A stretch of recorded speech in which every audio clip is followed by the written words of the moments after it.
Theologian Reinhold Niebuhr titles a chapter of his Nature and Destiny of Man with the words, "On having and not having the truth." Niebuhr believed that we need to recognize the truth in our neighbor's falsehood and the falsehood in our own truth. We are finite. Our knowledge and morality is limited and often biased. Our politics are incomplete. We need a larger perspective. There is always room for more light. I must say that it's challenging to see any truth in the falsehood and violence of domestic terrorists on January 6th, or the allegations of election fraud by Donald Trump and other conspiracy theorists. We are compelled by our loyalty to truth in our nation, and indeed our faith as Christians and seekers, to call out dishonest and destructive behavior. Yet without excusing violence and prevarication and exacting appropriate punishment for insurrection, we can still look for some glimmer of divinity in them. When we notice the limitations of our own truth, our own perspectives, we are not minimizing our viewpoint. Our viewpoint, our policy may be the best one available, but it's important to see it as one of many good possibilities.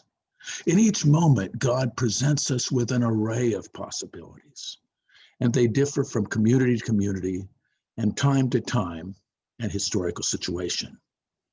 We may be right, but we do not have a bird's eye view on the truth, even in our truth seeking. We cannot claim purity, even though we are justice seekers and peacemakers. We can never fully intuit the moral and spiritual arcs of history, even when we seek to align ourselves with them. We can discern enough truth for today, but the far horizon of truth always eludes us.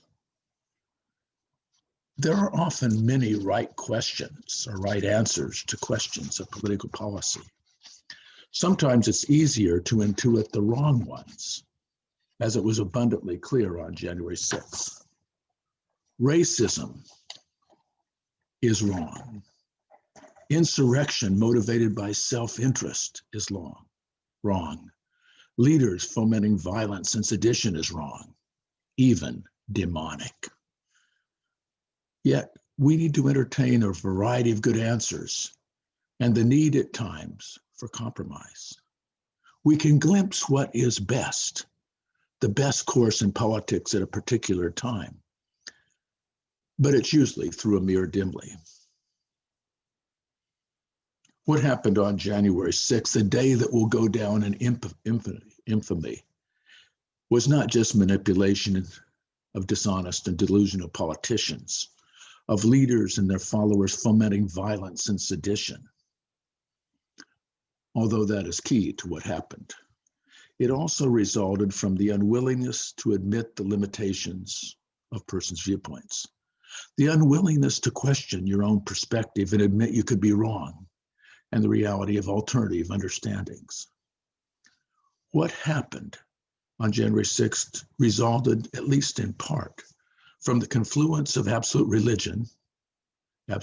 religion, and absolutist politics.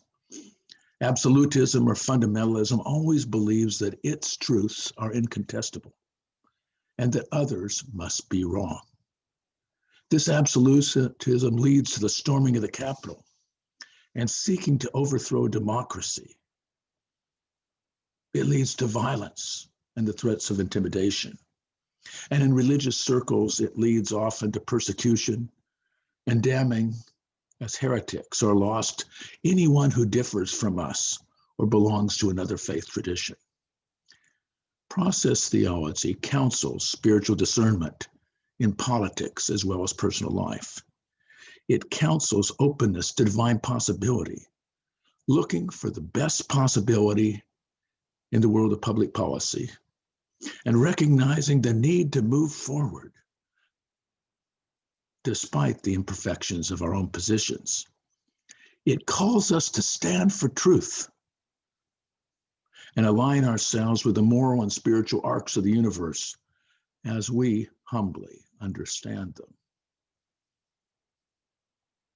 Recognizing our fallibility, we can still challenge injustice and advocate for environmental healing and advance economic equality and confront dishonesty and violence.